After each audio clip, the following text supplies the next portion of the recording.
ಪ್ರತಿ ಸಲ ಊರಿಗೋದ್ರೆ ನಮ್ಮೂರ ಗ್ರಾಮ ದೇವತೆ ದೇವಸ್ಥಾನಕ್ಕೆ ಹೋಗಿ ಪೂಜೆ ಮಾಡಿಸ್ಕೊಂಬರೋದು ಪದ್ಧತಿ. ಇವಾಗ ನಮ್ಮೂರ ದೇವಸ್ಥಾನ ಕಿತ್ತಿದ್ದಾರೆ. ತುಂಬ ಚೆನ್ನಾಗಿ ಕಟ್ತಿದ್ದಾರೆ ಇವಾಗ. ಇದನ್ನೆಲ್ಲ ಮುಗಿಸ್ಕೊಂಡು ಇನ್ನು ಅರಸೀಕೆರೆ ನಮ್ಮ ಮನೆಯವರು ಊರು. ಅರಸೀಕೆರೆಗೆ ಎಲ್ಲ ಪ್ಯಾಕ್ ಮಾಡಿಕೊಂಡು ಬಂದಿದ್ದಾಯಿತು. ಅರಸೀಕೆರೆಗೆ ಬಂದು ಸ್ವಲ್ಪ ಹೇರ್ ಸ್ಟೈಲ್ ಮಾಡಬೇಕಿತ್ತು. ಹಂಗಾಗಿ ಹೇರ್ ಕಟ್ ಮಾಡಿಸೋಣ ಅಂತೇಳ್ಬಿಟ್ಟು ಪಾರ್ಲರಿಗೆ ಹೋದೆ. ನಾನು ರೆಗ್ಯುಲರಾಗಿ ಹೋಗ್ತಿದ್ದ ಪಾರ್ಲರವರು ಇರಲಿಲ್ಲ, ಅವ್ರು ಬೇರೆ ಕಡೆ ಶಿಫ್ಟ್ ಆಗಿದ್ದರು. ಹಂಗಾಗಿ ಇದು ಹೊಸ ಪಾರ್ಲರು. ಅಲ್ಲಿಗೆ ಹೋದರೆ ತುಂಬ ಚೆನ್ನಾಗಿ ಮಾಡಿಕೊಟ್ರು. ಇನ್ನು ಹೇರ್ ಕಟ್ ಆಯಿತು. ಅದನ್ನೆಲ್ಲ ಮುಗಿಸ್ಕೊಂಡು ಇನ್ನು ಮಾರ್ಕೆಟಲ್ಲಿ ಸ್ವಲ್ಪ ಕೆಲಸ ಇತ್ತು. ಕೆಲಸ ಮುಗಿಸ್ಕೊಂಡು ಬರೋಣ ಅಂತ ಹೇಳ್ಬಿಟ್ಟು ಹೋದೆ. ಹೇರ್ ಸ್ಟೈಲ್ ನೋಡಿ ಈ ರೀತಿ ಬಂತು. ಇದು ಹೇರ್ ಕಟ್ ಹೇಗಿದೆ ಕಮೆಂಟ್ ಮಾಡಿ. ಇನ್ನು ಮುಗಿಸ್ಕೊಂಡು ಇನ್ನು ಹೊರಗಡೆ ಬಂದ್ವಿ.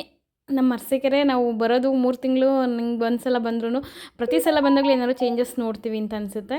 ಇನ್ನು ಮುಗಿಸ್ಕೊಂಡು ಸ್ವಲ್ಪ ಜ್ಯುವೆಲರಿ ಶಾಪಲ್ಲಿ ವರ್ಕ್ ಇತ್ತು, ಅದನ್ನು ಮುಗಿಸ್ಕೊಂಡು ಬಂದಿದ್ದಾಯಿತು. ಇದು